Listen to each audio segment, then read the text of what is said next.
abrir nuestras Biblias en segunda de Pedro.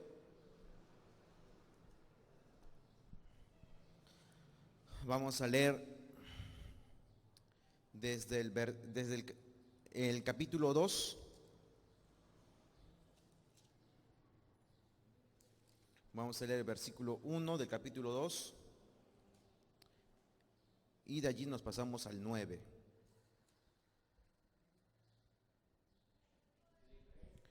Segunda de Pedro, capítulo 2, versículo 1 y de ahí nos pasamos al 9. Si lo encuentra, dice amén, por favor, para poder dar lectura. Bien. Segunda de Pedro, capítulo 2.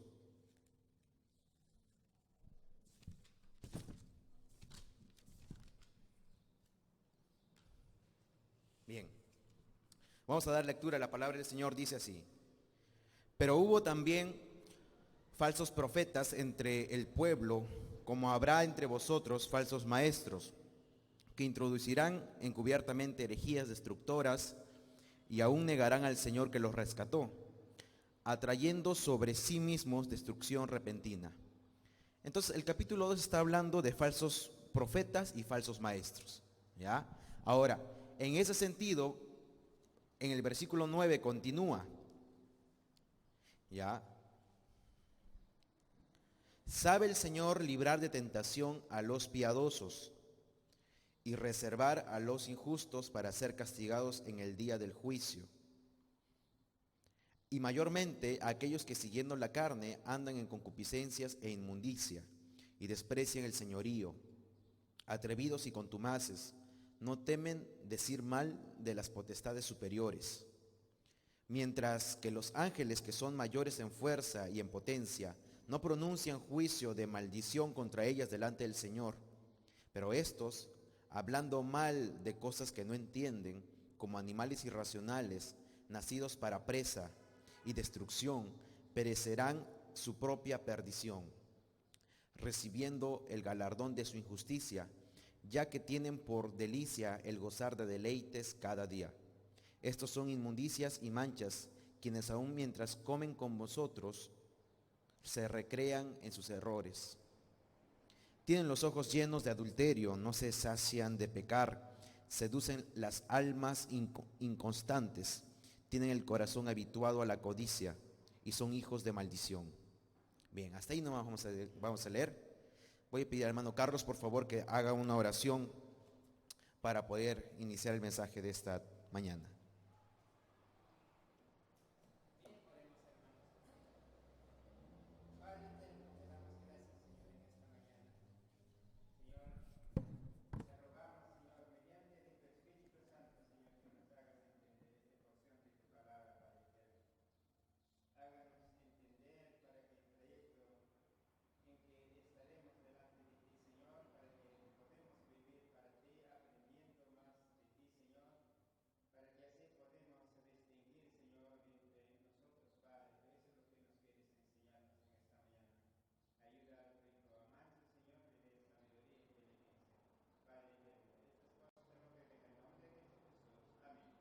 Amén. Bien, hermanos, hubieron dos ateos, uno se llamaba, los nombres están en inglés, así que no los voy a saber pronunciar bien por si acaso. Dos ateos se llamaban Daniel Dennety y Linda La Escola. Estos dos ateos, como tienen dinero, hicieron un estudio, un experimento social. Reunieron a 5 pastores y a los 5 pastores les comenzaron a enseñar las doctrinas ateas o los argumentos ateos. Cuestión que a lo largo del tiempo, estos 5 pastores dejaron su fe y comenzaron a creer en los argumentos ateos. Aún así, estos 5 pastores seguían siendo pastores de su iglesia, siendo ya ateos, pero nadie se daba cuenta. Seguían conduciendo su iglesia, seguían haciendo evangelismo, seguían haciendo vigilias, ayunos, cultos, pero ya en el fondo de su corazón ellos hace tiempo habían dejado de creer en Dios. Pero los hermanos no se daban cuenta. Este es un experimento real, hermanos, que ha pasado Búsquenlo en internet, después le puedo dar el nombre de estos dos ateos que hicieron eso. Y demostraron pues que nosotros los cristianos le podemos decir amén a cualquier cosa, y también que muchas personas pueden estar delante como líderes o pastores y sin creer en Dios siquiera.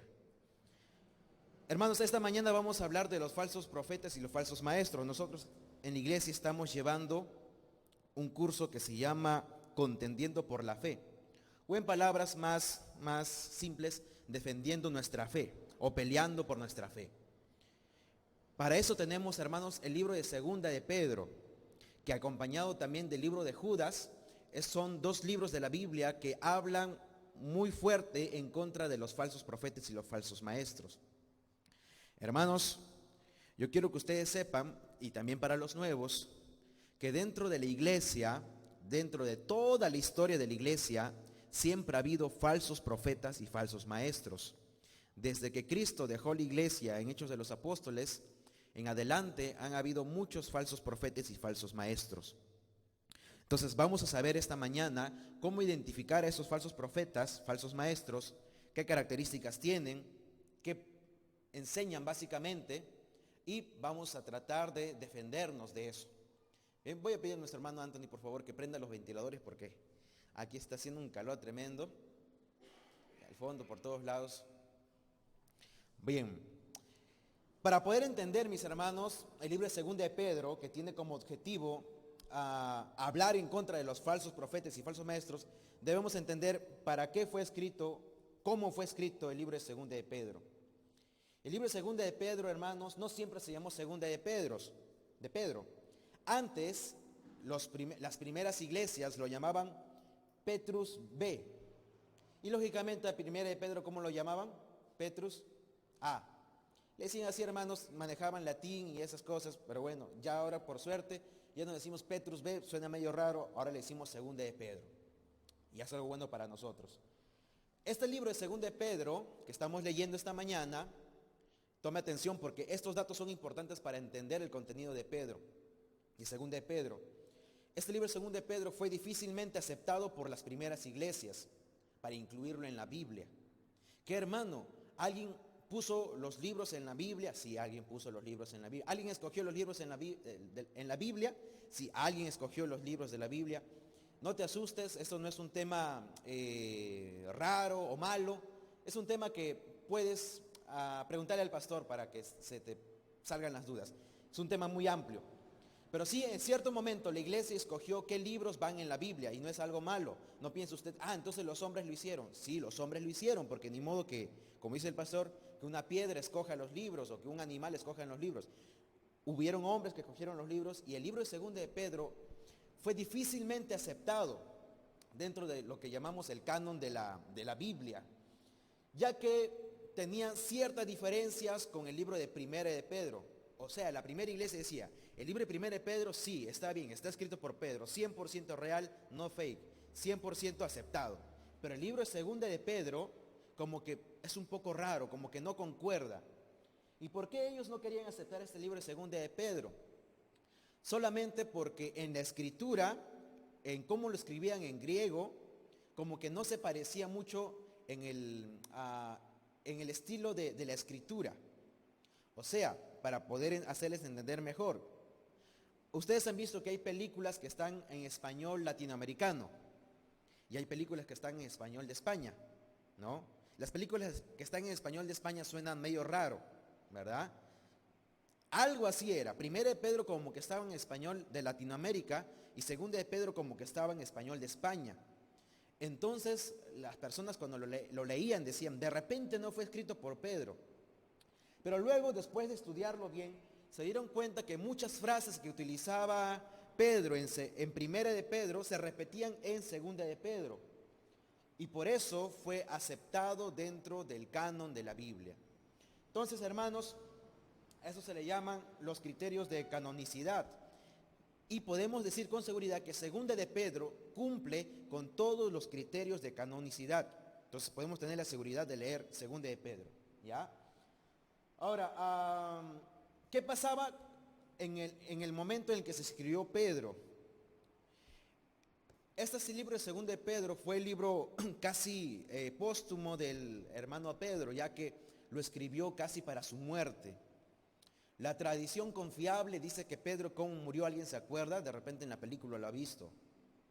Pedro murió crucificado, dice, pero al revés, de cabeza. ¿Ya? ¿Por qué? Porque se dice que Pedro dijo, no soy digno de ser muerto, crucificado como Jesús, crucifíqueme de cabeza. Pero bueno, la tradición confiable nos dice, la historia nos dice que así fue. Poco antes de que él muriera crucificado de cabeza, se escribió este libro de Segunda de Pedro. Y hermanos, este libro de Segunda de Pedro se diferencia de Primera de Pedro, porque en Primera de Pedro era un consuelo para los cristianos que sufrían. Pero en Segunda de Pedro ya se trata más del tema que estamos haciendo esta mañana, contendiendo por la fe, defendiendo la fe. Hablaba en contra de los falsos maestros, de los falsos profetas. Ahora la pregunta es, ¿no? Para poder ahora sí entrar al tema de los versículos, porque a nosotros nos gusta leer versículos, ¿no? ¿Qué enseñaban estos falsos profetas, esos falsos maestros? ¿Contra quién estamos hablando? Porque podemos decir, ¿no? Ya, ¿quiénes son los falsos profetas? ¿Quiénes son los falsos maestros? Básicamente, hermano, usted de repente se puede imaginar un falso profeta, un falso maestro con una capucha, ¿no? Haciendo magia negra. De repente es un brujo, un mago, pero no es tanto así. En esos tiempos, al igual que en estos tiempos, los falsos maestros se caracterizan por dos cosas. Uno, hablar contra la deidad de Cristo, o sea, niegan que Cristo sea Dios. Y número dos, se burlan de la segunda venida de Jesús. Hermanos, desde de ahí nomás tú ya puedes sacar bastantes, agrupar en estas características a muchas sectas. Podemos hablar de Testigos de Jehová, podemos hablar de mormones, podemos hablar de católicos. Todos ellos están dentro de estas características. Negar la deidad de Cristo y burlarse de la segunda venida. Estas dos características son características, aunque tú no lo sientas o tú no lo creas, son características de las enseñanzas de los Testigos de Jehová y de los mormones. Son los más notables. Bueno, la cosa es que personas con estas características estaban dentro de la iglesia de esos tiempos. Y hermanos, la noticia que da miedo es que personas con esas características están también hoy dentro de la iglesia. Ahorita dentro de nosotros probablemente haya alguien que tenga duda de que si Cristo es Dios o no es Dios. Bueno, de entrada yo te tengo que decir, Cristo no es un simple hombre, Cristo no es un simple sabio, Cristo es Dios. Y si alguno tiene duda de eso, por favor al final puede quedarse a conversar conmigo, con el hermano Luis o con el pastor Abraham. Sáquese de duda de eso, Cristo es Dios. Y yo entiendo que hay muchos argumentos muy buenos de los Testigos de Jehová que como que te dan a entender que Jesús no es Dios en sí. Pero, por favor, no es el tema de esta mañana, pero hay argumentos claros y directos en la Biblia para defender la deidad de Cristo. Pero vamos a hablar esta mañana acerca de los falsos profetas y falsos maestros. Ahora sí, mis hermanos, con esta introducción tan engorrosa, vamos a leer ahora sí la Biblia. Segunda de Pedro 2, versículo 9. ¿Ya? Recuerden, hermanos, la historia que les conté de estos dos pastores que eran ateos y seguían siendo pastores de su iglesia, y sus miembros no se daban cuenta de que estos eran falsos profetas. Bien, dice, vamos desde el versículo 1, 2:1, segunda de Pedro 2:1. Dice, pero hubo también falsos profetas entre el pueblo, como habrá entre vosotros falsos maestros, que introducirán encubiertamente herejías destructoras y aún negarán al Señor que los rescató, atrayendo sobre sí mismo destrucción repentina. Adelante. Ayer. ¿Puede alguien ayudar a la ceñita, un favor? Está buscando a alguien. Bien, el capítulo 2, hermanos, comienza señalando personajes. Pedro te está diciendo, en el capítulo 2 voy a hablar de falsos maestros y falsos profetas. En ese sentido, nosotros debemos interpretar todos los demás versículos, ¿ya? Porque si nos vamos directamente al versículo 9, que es el tema, Dice, versículo 9, sabe el Señor librar de tentación a los piadosos y reservar a los injustos para ser castigados en el día del juicio. Hermanos, aunque estos versículos tú puedes decir, los piadosos son los que se comportan bien y los injustos son los que se comportan mal. No es lo que quiere decir el versículo. Tú puedes sí entender eso. Pero si leemos desde el versículo 1, vamos a ver que los piadosos son los que no son falsos profetas, los que no son falsos maestros, los que guardan una buena doctrina. Y los injustos, los llamados aquí injustos, son los que sí son falsos maestros, sí son falsos profetas. ¿Ya? O sea, todo el capítulo 2 y todos los versículos que vamos a leer a continuación va en función a los falsos profetas y a los falsos maestros. Todo lo bueno va a ser para los que no son falsos profetas y todo lo malo que se va a decir en estos versículos son para los que son falsos profetas, apóstatas y falsos maestros. ¿Ya? Porque muchas personas utilizan lo que a continuación vamos a leer para acusar a hermanos que son débiles en la fe. Ahorita vamos a leer una sarta de insultos, hermanos. Vamos a leer animales, bestias, que no son inteligentes, que son prácticamente tontos. Y mucha gente utiliza estas características para atacar a personas que son débiles en la fe o para atacar a personas que tienen dudas. Y cuando una persona tiene preguntas en la iglesia o algún universitario duda de alguna doctrina, al toque muchos pastores malos, negligentes, utilizan estos versículos para atacar a esas personas con dudas. Cuando estos versículos no están hablando en contra de personas con dudas, no están hablando en contra de personas que quieren tener respuestas, sino está hablando en contra de falsos profetas y maestros ya abiertamente declarados. ¿Ya? Entonces, en ese sentido, vamos a leer el versículo 9. Dice, sabe el Señor librar de tentación a los piadosos, o sea, a los que no son falsos profetas y maestros, y reservar a los injustos, o falsos profetas y maestros, para ser castigados en el día del juicio. Bien, mis hermanos, el Señor de entrada nos dice que a nosotros, los que guardamos una buena doctrina, Él nos va a librar de la tentación. Hermanos, día a día nosotros nos cruzamos con muchas cosas. Todos los días somos tentados. Todos los días estamos expuestos al pecado. Pero tú tienes que saber que según lo que dice la Biblia, Dios te guarda de muchas más tentaciones. O sea, deberíamos ser más expuestos al mundo, ser más expuestos a las tentaciones. Pero a nosotros, los que guardamos una sana doctrina, los que enfatizamos que Cristo es Dios, los que enseñamos que Cristo es Dios, porque usted debe saber que hay iglesias que piensan que ya no es necesario enseñar que Cristo es Dios, que es un tema viejo y aburrido, que ya no se debe tocar, que deberían enseñar más de evangelismo y más de vigilias, ayunos y muchas cosas buenas, pero dejar de lado todas las doctrinas fundamentales de la Biblia. No, hermanos, debe haber un balance bueno en la iglesia. Pero nosotros, los que guardamos la sana doctrina, se nos libra de tentación. Porque, hermanos, toda aquella persona que tenga algo claro de Cristo va a poder enfrentar con más facilidad el pecado. Les doy a entender esto, por ejemplo. Los pentecostales creen en un Cristo incompleto, igual que los católicos. Hermano, ¿cómo con un Cristo incompleto? Porque para ellos el Cristo de los pentecostales y el Cristo de los católicos es insuficiente para perdonar todos los pecados. Nosotros, como bíblicos y bautistas, sabemos que Cristo en la cruz borró los pecados desde que hemos nacido hasta el día de nuestra muerte. Ya no tenemos por qué pagar ningún solo pecado. Es más, nosotros estamos llamados a confesar nuestro pecado a Dios. Pero ya Dios en la cruz perdonó todos nuestros pecados, completo. Estamos completos para con Dios.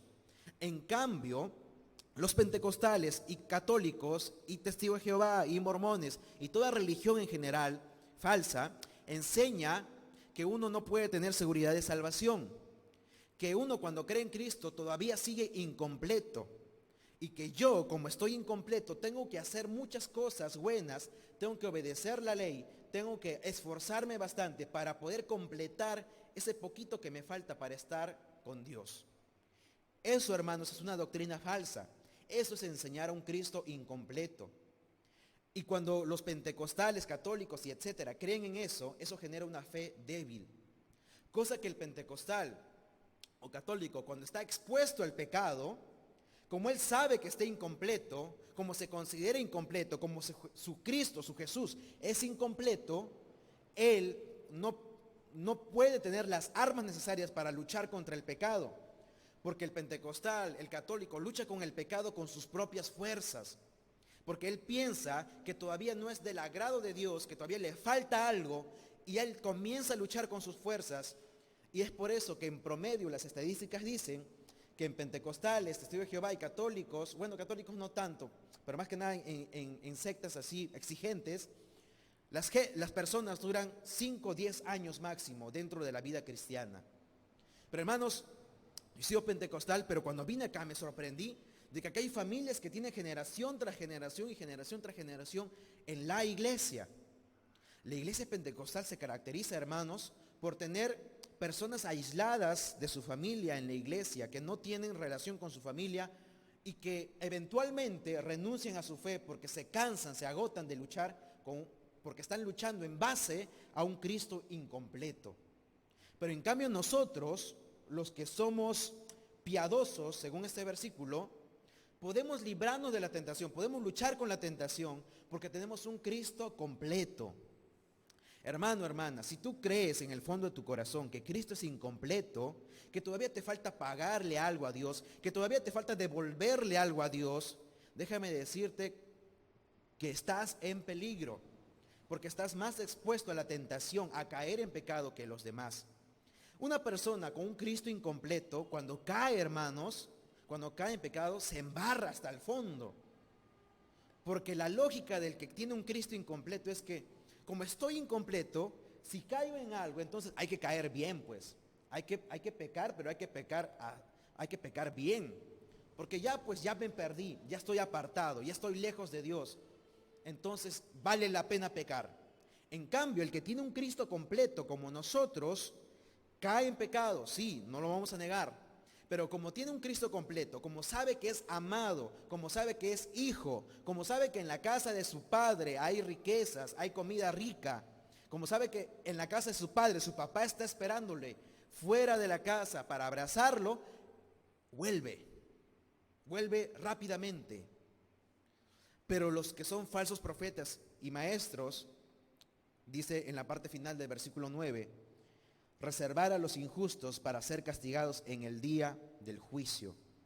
Y es así, mis hermanos, lamentablemente las falsas iglesias, los falsos profetas y maestros están expuestos a esto. Mira, hermanos, para resumir esta parte, yo te voy a resumir esto, mira, en una forma facilita.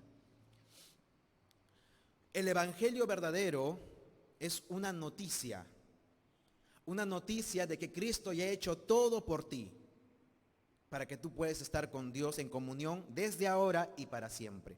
Una noticia. En cambio, falsos profetas y falsos maestros, falsas iglesias, enseñan, escúchame bien, enseñan consejos, procedimientos. Haz primero esto, segundo esto, tercero esto, para que recién puedas llegar a Dios. Las verdaderas iglesias dan noticias. La noticia de que Cristo ha hecho todo. Las falsas iglesias y falsos maestros dan buenos consejos. Si tú vas a una iglesia en la cual todo es aconsejarte sobre cómo ser mejor, aconsejarte sobre cómo vencer tu pecado, aconsejarte, escuche, sobre cómo evangelizar, sobre cómo ayunar, sobre cómo orar, pero no te enseñan que estás completo en Cristo, es una falsa iglesia. Porque el mensaje principal de la Biblia no son buenos consejos, es una buena noticia, la buena noticia del evangelio. Entonces, hermanos, de ahí vamos a sacar nuestra línea, ¿ya? El evangelio, la Biblia, la iglesia, no es para buenos consejos, es para buenas noticias. Bien, vamos entonces a continuar, mis hermanos, leyendo el versículo Vamos hasta el versículo 10. Aquí en adelante vamos a comenzar a ver las características de un falso profeta, de un falso maestro. ¿Ya? Dice así: y mayormente a aquellos que siguiendo la carne andan en concupiscencias e inmundicia y desprecian el señorío. Punto seguido. Hasta ahí no vamos a quedar. La característica de que alguien es falso profeta y falso maestro es que anda en concupiscencias. Ya por ahí alguien ve su cara y dice: uy, hermano, me descubriste. Yo creo que yo ando en concupiscencias, porque si tú supieras cuánto peco, hermanos, vamos a definir, vamos a establecer claramente qué es una persona que anda en concupiscencias o anda en pecado, pues para ser más claros, ¿ya? Anda en pecado, anda en inmundicia y desprecia el señorío. Mira, hermanos, ¿cómo es andar? ¿Ya? Para entender cómo es andar, cómo anda una persona en inmundicia, vamos a leer 1 Timoteo 6:11. 1 Timoteo 6:11. Si alguien lo encuentra, por favor, lo lee. 1 Timoteo 6:11.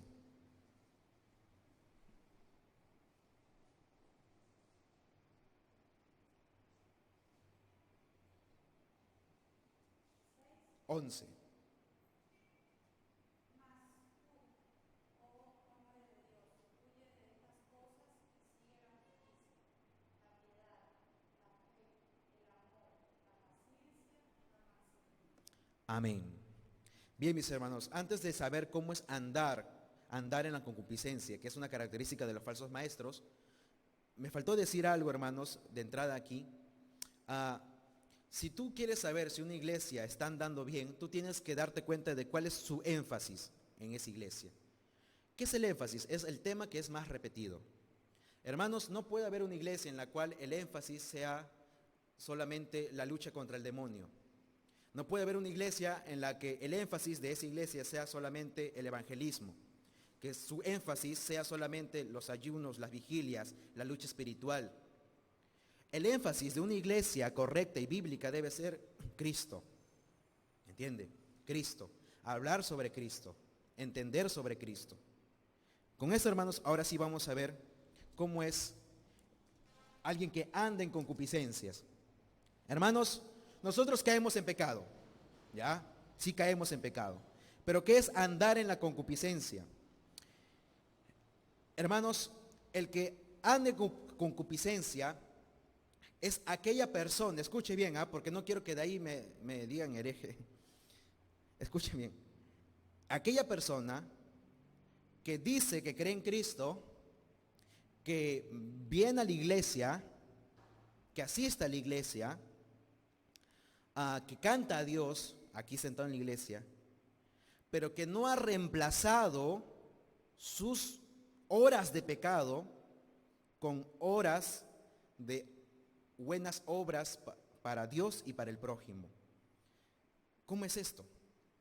Hermanos, a una persona que está en la iglesia, ¿ya?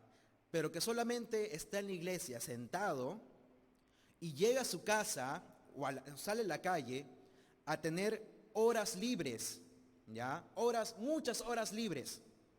Horas libres en la noche, horas libres en la madrugada, horas libres en la mañana para pecar.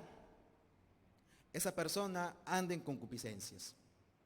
Pero en cambio, la persona que ha creído en Cristo, que también canta, que también ora, que también viene a la iglesia, pero que esas horas libres, ese tiempo libre que tiene, las ha reemplazado, ha utilizado ese tiempo libre para que en ese tiempo libre comience a hacer obras de amor para Dios y para el prójimo, esa persona, aunque cae en pecado, no anda en pecado. ¿Me entiende? Porque el término andar es lo que en griego le llaman peripateo, que es andar continuamente, o sea, un camino largo. El camino ancho, que todos conocemos de Mateo 5 en adelante, se trata sobre eso, mis hermanos. Hay muchos que dicen, Señor, Señor, en la iglesia, pero siguen por el camino ancho. Esas personas Dios les dirá, no te conozco. Pero hay otras personas que sí dicen, Señor, Señor, pero andan por el camino angosto. Por eso, hermanos, 1 Timoteo 6:11, lo que hemos leído, ¿lo puede leer de nuevo, hermana?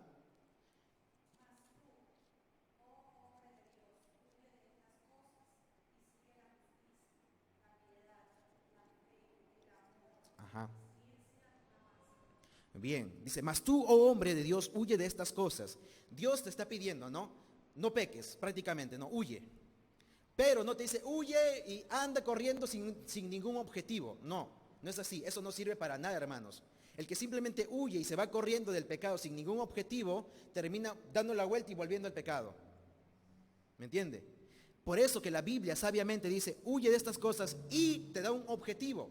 Y sigue la justicia, la piedad, la fe, el amor, la paciencia, la mansedumbre, pelea la buena batalla de la fe, etc.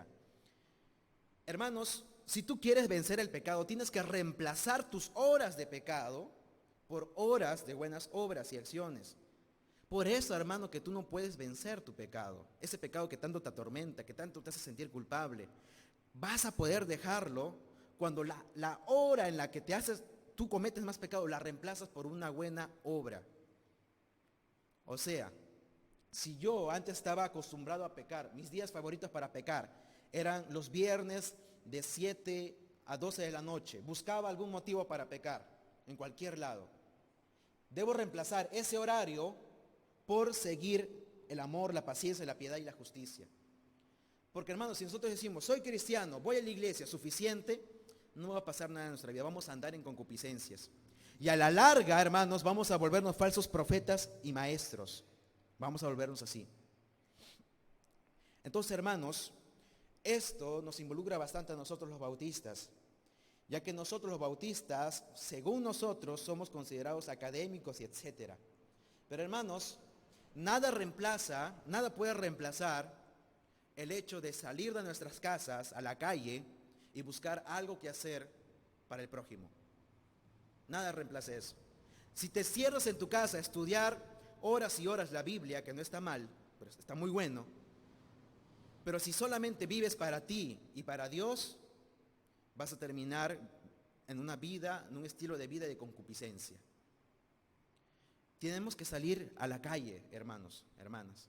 Tenemos que pisar las veredas, tenemos que pasar el frío, tenemos que buscar a alguien, tenemos que estar con alguien, tenemos que escuchar a alguien. Si no, vamos a morir. Bien. Versículo 10, no estamos en el versículo 10. Ahora, mis hermanos, hay muchas personas que piensan que la iglesia es como un centro de monjes, ¿no? Ustedes han visto cómo son los monjes, se encierran adentro, ¿verdad? Algunos toman votos de silencio, no hablan nunca. Su objetivo de ellos es no pecar. Pero esa no es la verdadera lucha contra el pecado.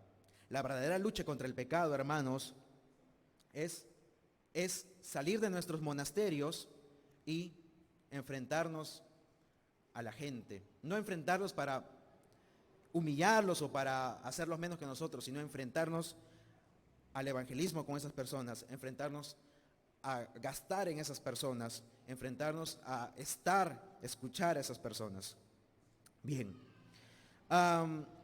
Luego dice que desprecian el señorío. Atrevidos y contumaces no temen decir mal de las potestades superiores. Bien, mis hermanos. Aquí vamos a involucrarnos en un tema un poco curioso. Estas personas, los falsos profetas, son caracterizados por ser atrevidos y contumaces. Atrevidos y contumaces. Estas personas, hermanos, no respetan, en primer lugar, a la autoridad humana.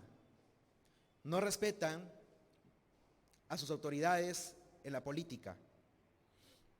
Hermanos, si tú quieres conocer a alguien que está orientado a ser un falso profeta, a ser un falso maestro, no estoy hablando solamente de pastores, sino también de miembros, es alguien que le gusta estar involucrado en la política. Hermanos, yo no entiendo qué hacen los cristianos peleándose por política. Si eres de Keiko, o si Keiko tiene que ir a la cárcel o no, o si estamos en internet ahí poniendo si Keiko va a ir a la cárcel o no. Hermanos, no podemos estar en política. Porque si estamos en política, vamos a tener que hablar mal de alguien. Y si hablamos mal de Vizcarra, hermanos, estamos hablando en contra de la autoridad. ¿Ya? Hay muchas personas, muchos cristianos incluso, que salen a hacer marchas a la calle. Las marchas pro familia, las marchas con mis hijos no te metas. Pero, hermanos, si tú revisas la actitud de muchas de esas personas y los Facebook de muchas de esas personas, vas a ver personas irrespetuosas, vas a ver personas lisurientas, que van a las iglesias, salen a marchar, pero no se diferencian en nada de los feministas. Claro, las feministas no salen y salen desnudas a la calle, pero ellos, esos cristianos, desnudan su dignidad en las redes sociales. Y eso, hermanos, pasa con personas que son contumaces, personas que quieren el debate, que les encanta eso, porque, hermanos, quieras o no, dentro de tu pecho se siente algo rico cuando estás debatiendo y vas ganando. Eso, hermanos, eso es ser contumaz, eso es ser peleonero. Eso, hermanos, es en el plano humano.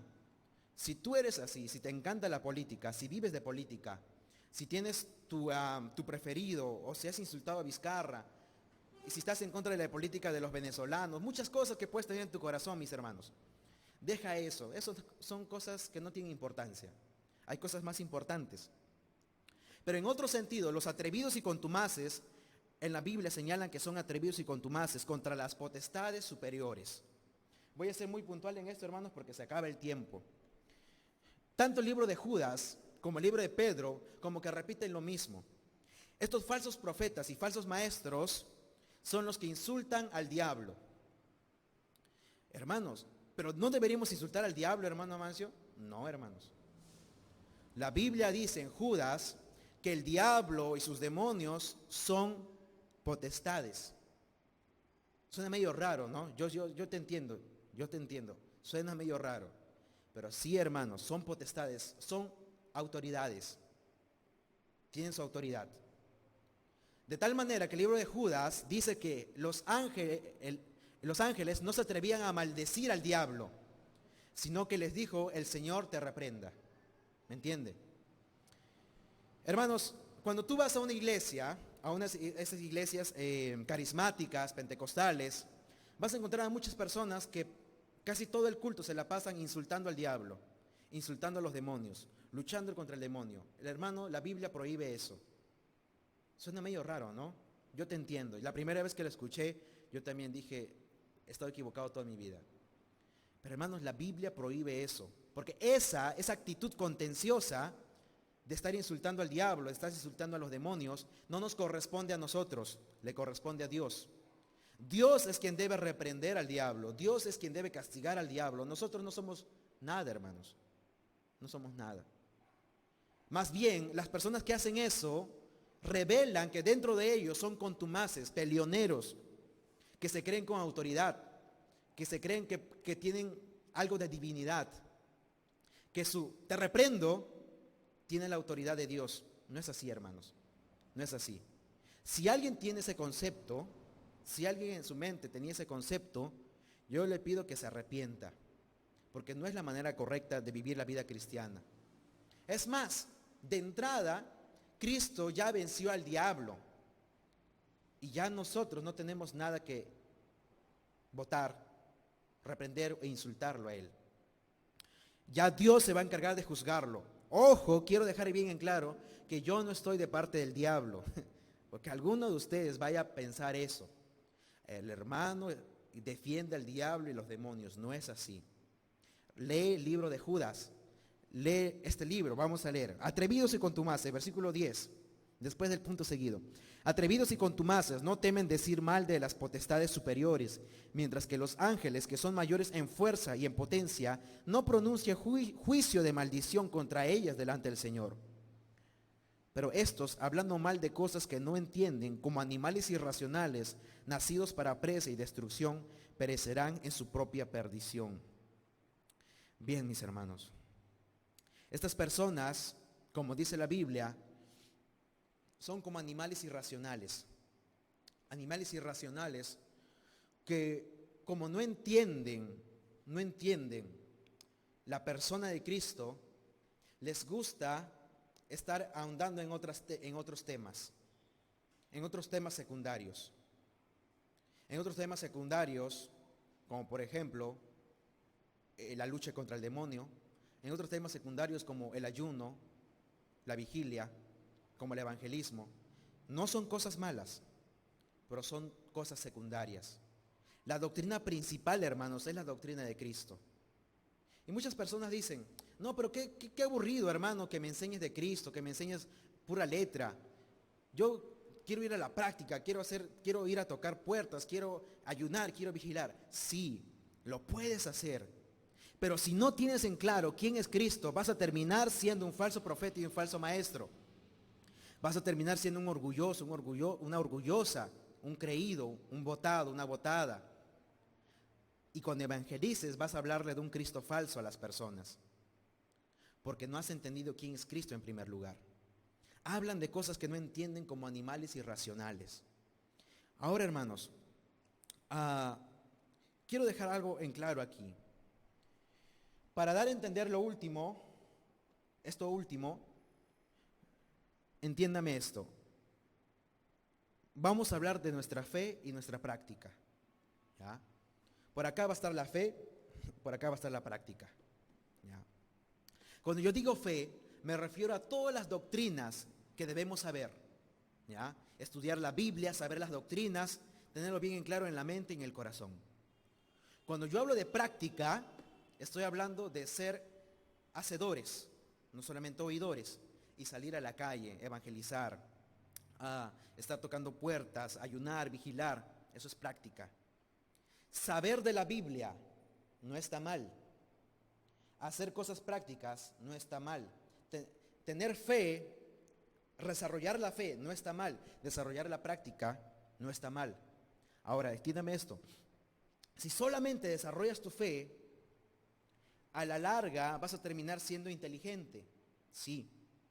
Pero si solamente te enfocas en desarrollar tu fe, en aprender cosas de la Biblia y nada más, vas a encontrarte con mucho tiempo para pecar. Hermano, pero voy a estar leyendo la Biblia todo el día encerrado en mi casa. No sirve, hermanos. Una persona que solamente se dedica a lo intelectual tiene mucho tiempo para pecar. Tiene mucho tiempo para pecar, hermanos. Así que enfocarse solamente en desarrollar esta parte de nuestra fe nos va a llevar a la concupiscencia, a andar en pecado. Ahora, mis hermanos, uno puede reaccionar en contra de eso y decir, entonces todo el día voy a estar en la calle, todo el día voy a estar tocando puertas. Y hermanos, muchas iglesias bautistas se están volviendo así. Muchas iglesias bautistas ya no quieren saber nada de desarrollar su fe, de leer la Biblia. Muchas iglesias bautistas hoy en día, no sé qué está pasando, dicen, y esas cosas son cosas de antes. Ahora nosotros necesitamos salir a las calles, evangelizar, ayunar, vigilar, y solamente eso, porque no queremos perder el tiempo estudiando la Biblia. Y hay mucha gente incluso que dicen, yo solamente me junto con aquellas personas que evangelizan, no con las personas que solamente enseñan, cristianos de oficina, le dicen. Hermanos, esa contrarreacción a este estilo de vida también está mal. Porque una persona que por otro lado se dedica solamente a la práctica, que todo el día se la pasa evangelizando, tocando puertas, ayunando y vigilando, y no lee su Biblia, a la larga también no va a tener tiempo para pecar, ya, eso sí lo acepto, ya, pero va a caer en pecados más profundos. ¿Cómo así? Que dentro de su corazón se va a volver una persona avariciosa, una persona orgullosa, codiciosa. Escuchen esto. Codiciosa, avariciosa de los bienes del cielo. Su corazón ya no está agradeciendo a Dios. Su corazón ya no está evangelizando por agradecimiento a Dios, sino está evangelizando para ganarse el favor de Dios. Cuando el favor de Dios no se ganó allí, sino se ganó en la cruz de Cristo.